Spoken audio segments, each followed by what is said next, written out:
தி Garuda media தளத்திற்கு வரவேற்கிறேன். வாழ்த்துக்களுடன் ராமச்சந்திரன் பேசுகிறேன்.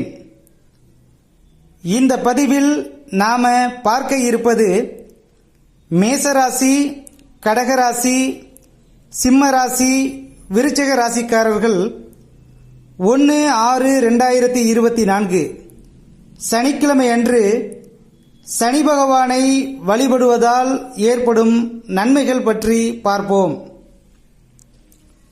அன்றைய தினம் சனிக்கிழமையும் சனி பகவானுக்குரிய உத்திரட்டாதி நட்சத்திரமும் சேர்ந்து வருவது மிகச்சிறப்பு. அன்றைய தினம் மேசராசிக்காரர்கள் சனி பகவானை வழிபடுவதால் மனக்குழப்பங்கள் நீங்கும். இருந்து வந்த பொருளாதார தடை நீங்கி நிதிநிலை சீராகும். அசையாத சொத்துக்கள் என்று சொல்லக்கூடிய பூமி, வீடு வாங்குவதில் இருந்து வந்த தடை நீங்கி வாங்கும் யோகம் உண்டாகும். வண்டி வாகனங்கள் வாங்கும் யோகம் உண்டாகும்.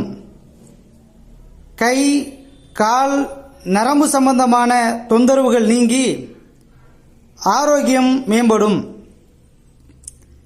வேலையாட்களுடன் இருந்து வந்த தொந்தரவு நீங்கி தொழிலில் லாபம் ஏற்படும். கடகராசிக்காரர்கள் களத்திர ஸ்தானாதிபதி, அட்டமாதிபதி என்று சொல்லக்கூடிய சனி பகவானை அன்றைய தினம் வழிபடுவதால் குடும்பத்தில் இருந்து வந்த குழப்பங்களும் பிரச்சனைகளும் நீங்கும். பேச்சுவார்த்தைகளில் கவனமும் கனிவும் தெளிவும் பிறக்கும். உடல் ஆரோக்கியம் மேம்படும். கணவன் மனைவி இடையே இருந்து வந்த பிரச்சனைகள் மாறி அந்யோன்யம் பிறக்கும். தேவையற்ற வீண் விரைய தண்ட செலவுகள் குறைந்து லாபம் ஏற்படும். திடீர் அதிர்ஷ்டம் உருவாகும். சிம்ம ராசிக்காரர்கள் சத்துருஸ்தானாதிபதி, களத்திரஸ்தானாதிபதி ஆகிய சனி பகவானை வழிபடுவதால் பணப்பிரச்சனைகள் நீங்கி மகிழ்ச்சி ஏற்படும். திருமண வரன் பார்ப்பவர்களுக்கு திருமணம் கைகூடும். தேவையற்ற வீண் பகை, பொல்லாப்புகள் நீங்கும். உடல் ஆரோக்கியம் மேம்படும். மன அழுத்தம் நீங்கும். தெளிவான சிந்தனையும் சுப செலவுகளும் ஏற்படும். வேலை தேடுவோருக்கு நல்ல வேலை வாய்ப்பு உண்டாகும். விருச்சிக ராசிக்காரர்கள் வீரியாதிபதி, சுகஸ்தானாதிபதியாகிய சனி பகவானை அன்றைய தினம் வழிபடுவதால் பூமி, வீடு, வாகனம், சொத்து வாங்கும் யோகம் உண்டாகும்.